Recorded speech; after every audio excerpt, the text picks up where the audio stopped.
नमस्कार, मैं सौम्या जैन साधना न्यूज में आपका बहुत बहुत स्वागत करती हूं। आज हमारे साथ मौजूद हैं डॉक्टर संजय कुमार, जो कि गैस्ट्रो केयर हॉस्पिटल के डायरेक्टर हैं। आज हम उनसे जानेंगे कि जो वर्ल्ड हेपेटाइटिस डे मनाया जाता है 28 जुलाई को, उसका क्या महत्व है। देखिए, वर्ल्ड हेपेटाइटिस डे एक तरह से एक जागरूकता का एक मिशन है जो हर साल 28 जुलाई को मनाया जाता है और हर साल इसके लिए अलग नारा दिया जाता है।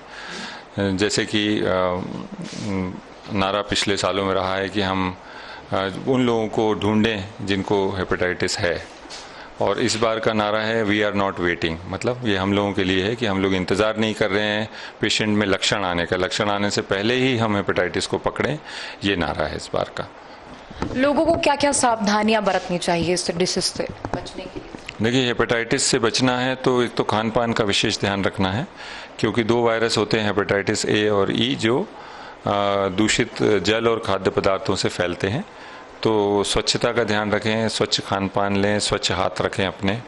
और शराब से भी हेपेटाइटिस होता है, तो अल्कोहलिक हेपेटाइटिस कहते हैं उसको, तो अत्यधिक शराब के सेवन से बचें। वहीं दूसरी ओर कुछ वायरस होते हैं जो खून के जरिए हमारे शरीर में प्रवेश करते हैं या फिर असुरक्षित यौन संबंधों से पहुंचते हैं। तो उसके लिए ज़रूरी है हेपेटाइटिस बी और सी के लिए कि हम ध्यान रखें कि कोई भी ब्लड प्रोडक्ट्स अगर हमारे या हमारे संबंधी किसी को मित्र को लगाया जा रहा है तो वो प्रॉपरली टेस्टेड हो, ब्लड बैंक द्वारा प्रमाणित हो कि वो सेफ़ है। दूसरा ये कि कहीं सिरिंज निडल्स इस्तेमाल हो रही हैं तो वो ध्यान दें कि वो डिस्पोजेबल हों और असुरक्षित यौन संबंधों से बचें। हर साल एक थीम दी जाती है इस दिन के लिए, तो इस बार क्या थीम दी गई है? इस बार की थीम है वी आर नॉट वेटिंग। ये थीम हम लोगों के लिए है जो लोग लिवर के क्षेत्र में काम करते हैं, और उसका मतलब ये है कि हमको इंतज़ार नहीं करना है पेशेंट के लक्षणों का, और हमें आगे बढ़कर इनकी टेस्टिंग करना है। इन पूरी डिसीज जो होती हैं कई लोगों में पाई जाती हैं, तो इनसे बचा कैसे जाए? देखिए, हेपेटाइटिस ए और ई और हेपेटाइटिस बी और सी कैसे फैलते हैं मैंने बताया, और इनको कैसे बचना है ये भी बताया। अब एक और बीमारी है जिसको कहते हैं NAFLD, यानी non alcoholic fatty liver disease. ये इस समय दुनिया में बहुत तेज़ी से बढ़ती हुई बीमारी है, और इससे काफ़ी हद तक बचा जा सकता है अगर आप अपनी लाइफस्टाइल में परिवर्तन करें। परिवर्तन ये करना है कि आपने ओवरवेट नहीं होना है, मोटे नहीं होना है। दूसरा, अगर आप डायबिटिक हैं तो अपनी शुगर को कंट्रोल में रखना है। और तीसरा ये कि आपको लाइफस्टाइल सेडेंटरी नहीं रखनी, यानी कि ये नहीं कि आप दिन भर बैठे हुए काम कर रहे हैं और एक्सरसाइज नहीं कर रहे हैं।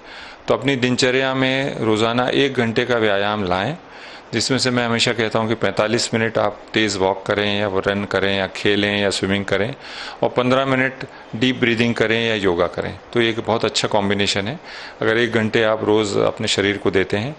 खान पान का ध्यान रखते हैं, यानी आप नियमित रूप से भोजन करते हैं, अत्यधिक लंबा उपवास नहीं करते हैं, अपने खाने में ज़्यादा मीठा यानी शुगर और ज़्यादा तेल का इस्तेमाल नहीं करते हैं, तो ये एक सेफ़ डाइट है। तो व्यायाम करें, सेफ़ डाइट लें, शुगर को कंट्रोल करें और अपने वेट को बढ़ने ना दें। ये सब ध्यान रखेंगे तो आपको NAFLD यानी non alcoholic fatty liver disease नहीं होगा, और अगर शराब सीमित मात्रा में ही लेंगे तो आपको अल्कोहलिक लिवर डिजीज़ भी नहीं होगा। तो आप दोनों बीमारियों से बचे रहेंगे।